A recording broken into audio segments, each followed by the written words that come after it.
I sat at the dining table in the house where I'd grown up, cutting into the pot roast my mother had made, when my father cleared his throat in that particular way that meant an announcement was coming. "Your mother and I have made a decision," Dad said, setting down his fork with ceremony. "This house, the family home, is going to your brother. We're signing it over to Jason next week." I stopped chewing. Across the table, my younger brother Jason grinned, leaning back in his chair like he'd just won the lottery. "It makes sense," Mom added quickly, already defensive. "Jason's married now and Melissa is pregnant. They need space for a family. You're still single living in that apartment downtown. You don't need a big house. Plus," Dad continued, "Jason's been working so hard at the dealership. He deserves something substantial. A legacy to pass on to his children." Jason worked at Dad's car dealership as a sales manager, a position he'd been handed at 23 without interview or qualification. I'd spent 10 years building a real estate investment portfolio that now included 32 properties across 3 states, but my parents had never quite understood what I did. "We'll stay here, of course," Mom said, already planning. "Jason and Melissa will take the master suite and we'll move to the guest wing. Your old bedroom will make a perfect nursery. We're so excited." "What do you think, sis?"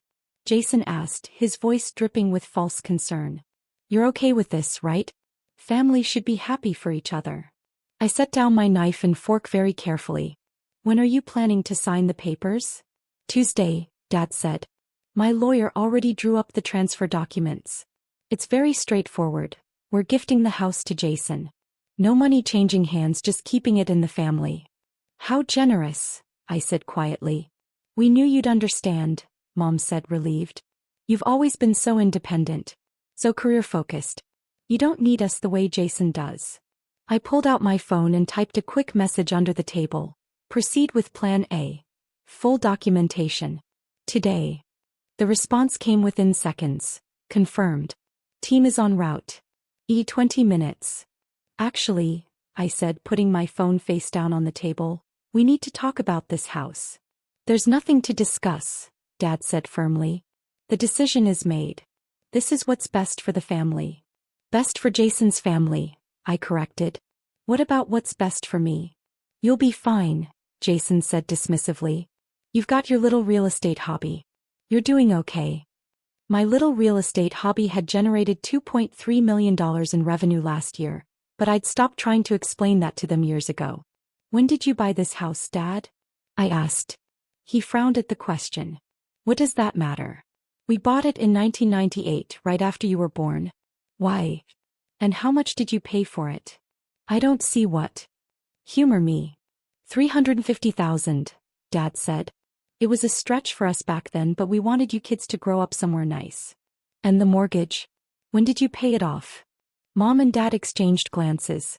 "We didn't," Mom admitted. "We refinanced several times. The payment is manageable and Jason will just take over." "There's still a mortgage?" Jason interrupted, his smile fading. "You said the house was paid off." "It's a small balance," Dad said quickly. "Only about $200,000 left. Nothing you can't handle with your salary." Jason's face went pale. $200,000? "Dad, I make $60,000 a year." "Which is why we're giving you the house," Dad said impatiently. "Equity. Investment. You'll thank us later." I almost laughed. They were trying to saddle Jason with a mortgage they couldn't afford while pretending it was a gift. "Here's the thing," I said carefully. "You can't give Jason this house." "Of course we can," Dad snapped. "It's our house. We can do whatever we want with it." "No," I said quietly. "You can't. Because it's not your house. It's mine." The table went completely silent. Jason stared at me. Mom's fork clattered to her plate.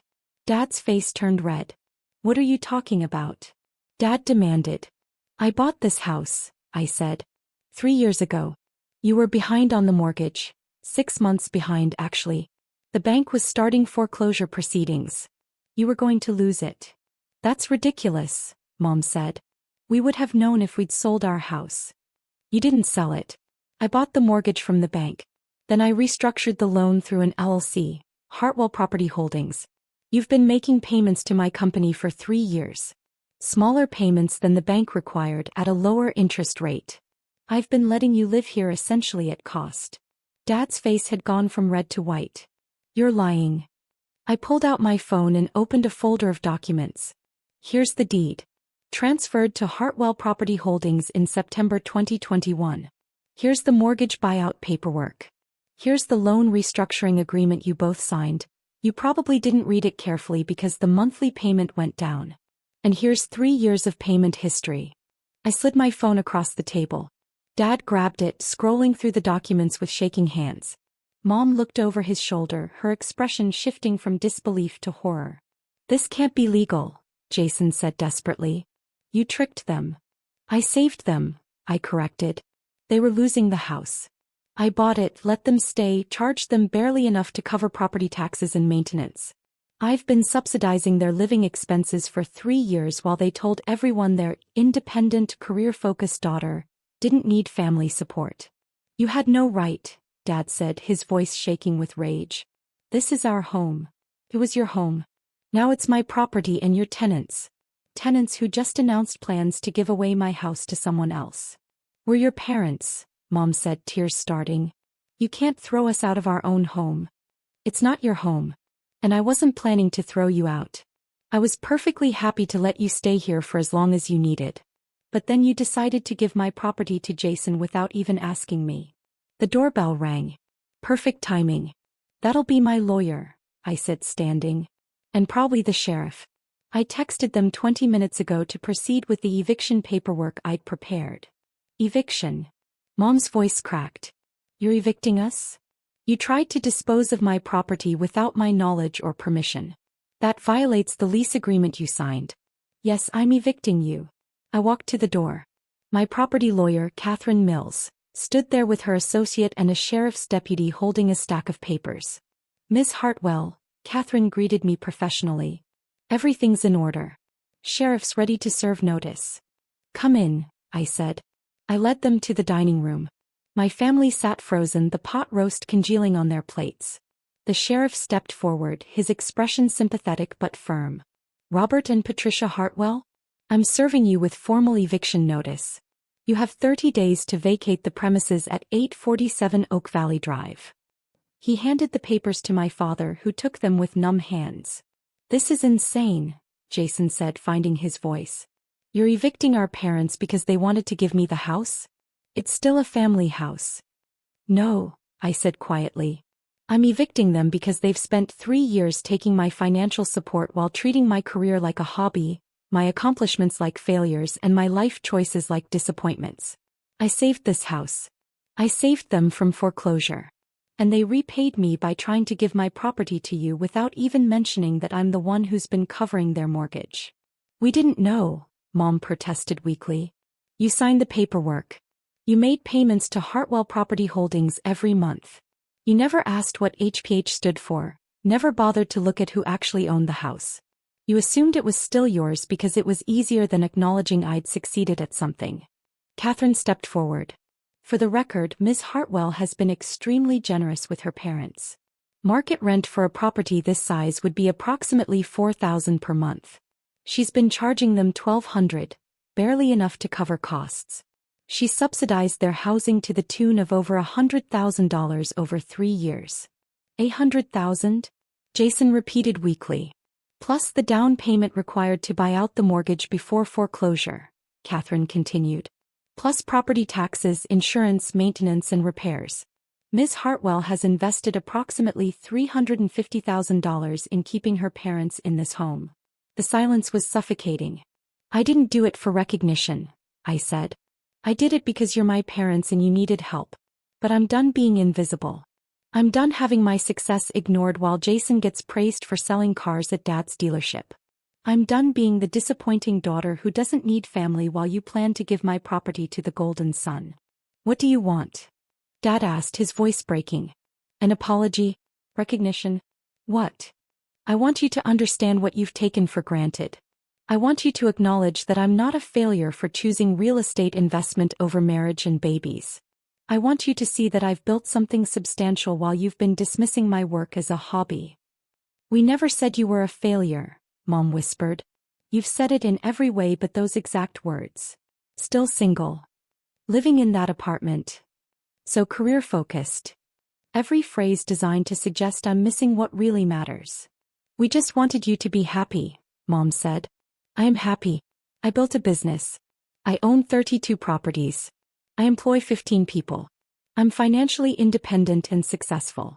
But you've never once asked about my work, never toured my properties, never acknowledged any of it." Jason stood up abruptly. "This is insane. I'm calling a lawyer. You can't just steal their house." "I didn't steal it," I said firmly. "I bought it. Legally. I have every document proving ownership. Your parents have been tenants for 3 years, and they just violated their lease by attempting to dispose of my property. If you want to call a lawyer, go ahead. They'll tell you exactly what mine already has. I own this house and I have every right to evict tenants who've violated their agreement." The sheriff cleared his throat. "For what it's worth, this is all legally sound. I've reviewed the documentation.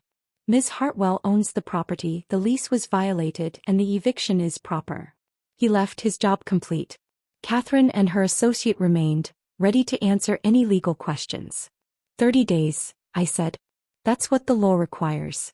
I'm not trying to be cruel, but I'm done being taken advantage of. You can find an apartment or Jason can use some of that family loyalty and take you in. But you're not staying in my house." "Where are we supposed to go?" Mom asked, tears streaming now. "I don't know. Where were you planning to go when the bank foreclosed 3 years ago?" I let that sink in. "I saved you then. I've been saving you for 3 years. And you thanked me by trying to give my investment to Jason."